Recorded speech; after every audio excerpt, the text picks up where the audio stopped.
Ji Dhirendra ji, my mother in law will be gifting around 1 lakh rupees to my son who is 2.5 years old.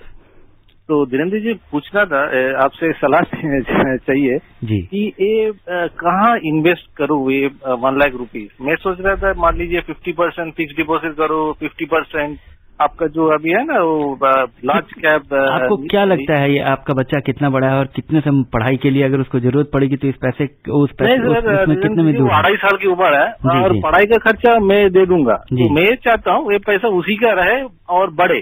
जी जी। तो मैं 50% सोचा था fix deposit दो, 50% fix deposit में और 50% मान लीजिए वो वाला लार्ज कैप जो निफ्टी वाला होता है ना इंडेक्स फंड, उसमें करे।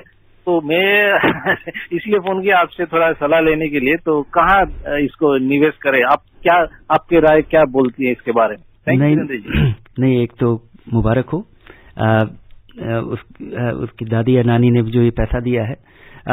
आप इसमें फिक्स डिपॉजिट के बारे में न सोचें 2.5 साल के बच्चे के लिए जो ये निवेश करना है, क्योंकि उसका दादी का दिया हुआ पैसा ज्यादा से ज्यादा बढ़े तो ज्यादा फायदेमंद होगा। और 2.5 साल से अगर बच्चे को 20 साल में अगर 17-18 साल 20 साल के लिए अगर ये पैसा निवेश हो रहा है तो भरपूर तो बड़ी निश्चिंता से इस पैसे को किसी अच्छे इक्विटी फंड में, और अगर आपको, चूंकि आपने कभी इक्विटी में अगर पहले नहीं निवेश किया है और आप ज्यादा एंशियस ना हो, तो किसी बैलेंस फंड में अगले 5-6 महीने में या कम से कम 1 साल में इस पैसे को स्प्रेड करके लगा दें। उसका भी असर, अगर आप बैलेंस फंड में लगाते हैं तो समझिए कि 1/4 पैसा आपका फिक्स डिपॉजिट में जो लगा हुआ है और 3/4 पैसा जो इक्विटी में आप लगाने की सोच रहे थे उसी तरह का होगा। थोड़ा थोड़ा ज्यादा एलोकेशन ज्यादा होगा, जो आप आधा की सोच रहे थे 3/4 और 1/4 पैसा उसमें लगा होगा।